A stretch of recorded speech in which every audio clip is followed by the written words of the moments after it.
Touch. Yes. Good job.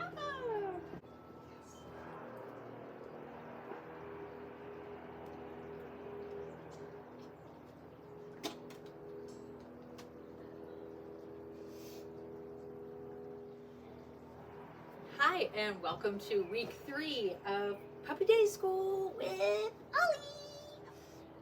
We are working this week on Reward Zone, which we are very nicely demonstrating right now.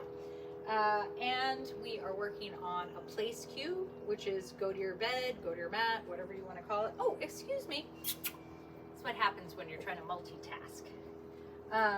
So let me quickly review. Okay, just so I don't want to make some mistakes here with her, or with him.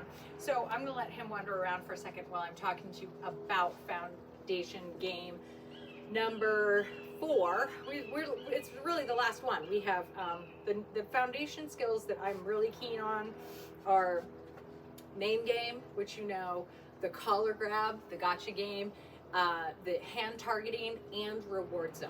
So reward zone is basically teaching your puppy to be at your side, facing the same direction, and giving you eye contact and nice attention. It is the foundation for our leash walking. But right now, don't think about it as a walking exercise, think about it as a stationary exercise.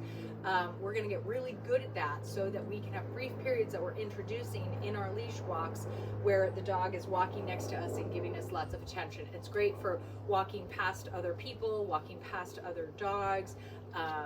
So we really wanna hone in on that from the very beginning so the dog is used to that position. So I'm actually using cheese right now because I want to have the tiniest little things that I can slip right into the dog's mouth that they don't have to chew at all. They can just absolutely get it in their mouth and swallow, because chewing takes a lot of time, and when we start adding steps and walking, that is problematic because the dog wants to stop and eat, and it takes too much time.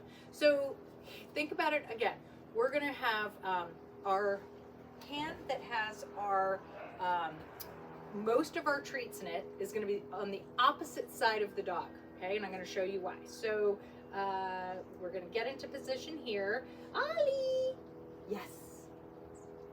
Okay, so I'm going to get Ollie in front of me, and I'm going to take this little treat, and I'm going to walk backwards, and then I'm just going to loop, Ollie, I'm going to loop the dog around, kind of like in a J. All right, so let's do that one more time. Dog's in front of me. I'm gonna walk backwards.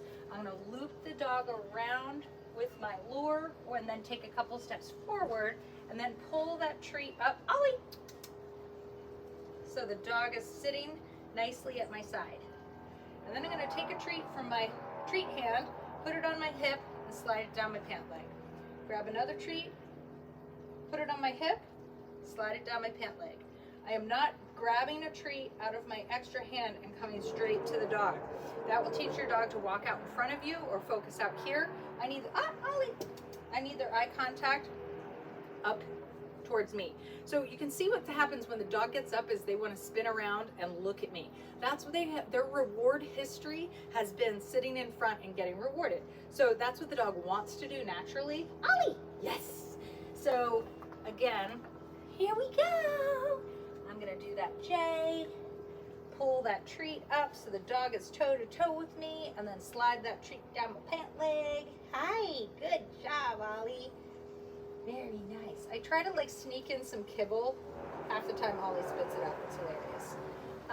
So again, handful of treats. I can, and I really want to try to do this fast enough. It's just I'm talking right now, so it's not happening fast enough. I want to try to do this fast enough where the dog does not get bored or want to get up. So I'm going to do like 4 or 5 treats in a row. And then, okay, very nice. You're so good at that. Just barely starting. Barely starting. Okay, so that time I just wanted to see what would happen. Where would Ollie sit? We got a little bit, not too bad, sort of perpendicular. Oh, now we want to get back up in front. So we're going to practice this inside, outside on a deck, Not any place where there's a lot of distractions, and definitely not on a walk yet. I'm going to show you how this morphs into a walking exercise next week. Pop, pop, pop, pop.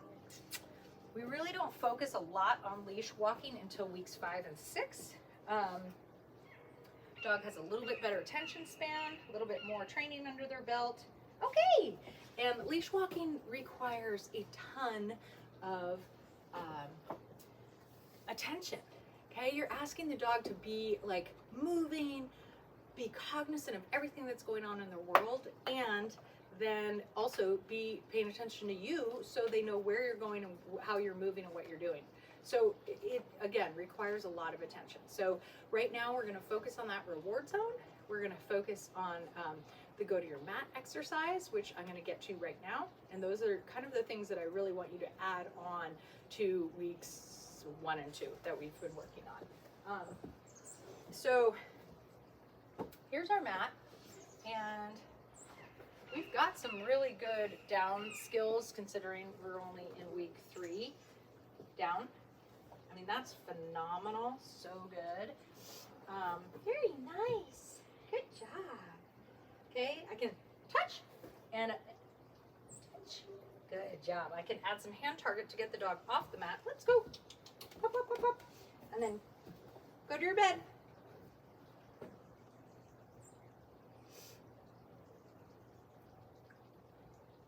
Down. Yes.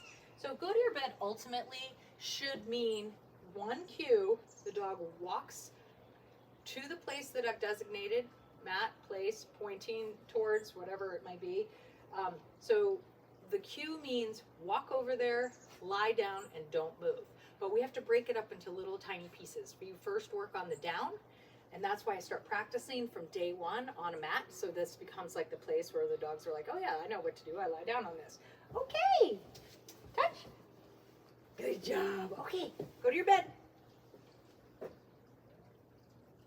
Yes. And then wait till the dog offers the down. Then they get their marker word yes. Oh, pop, pop, pop, pop, pop. And they really shouldn't get up until I give them another cue or their release cue. Their release cue is okay, which means you're done, you're finished. Okay. I know some dogs don't know that yet. That's okay. That's all right. Come on. Pop, pop, pop. Okay, go to your bed.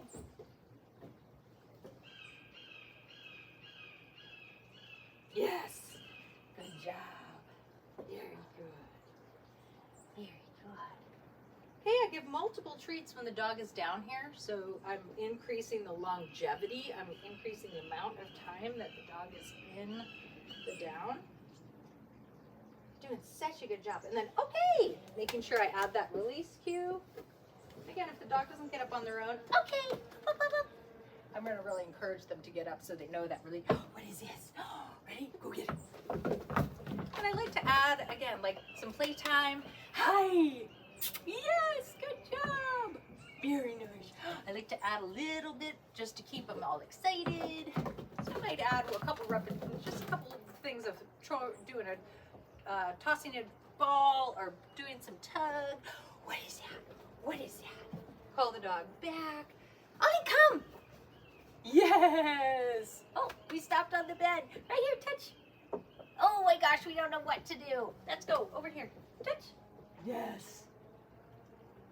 Okay, so that's pretty funny. So I did a recall and Ollie stopped right in the middle and laid down, which I can't fault. I mean, it wasn't finishing a recall, but it's kind of cool because the dog is really starting to get the idea that when I get to this mat, I lie down. So I can't really be sad that we didn't complete the recall. If you noticed earlier, I had put the mat away because anytime we're practicing other behaviors, this can be really distracting. So point proven. All right, so you guys are gonna have a week and a half until we're together.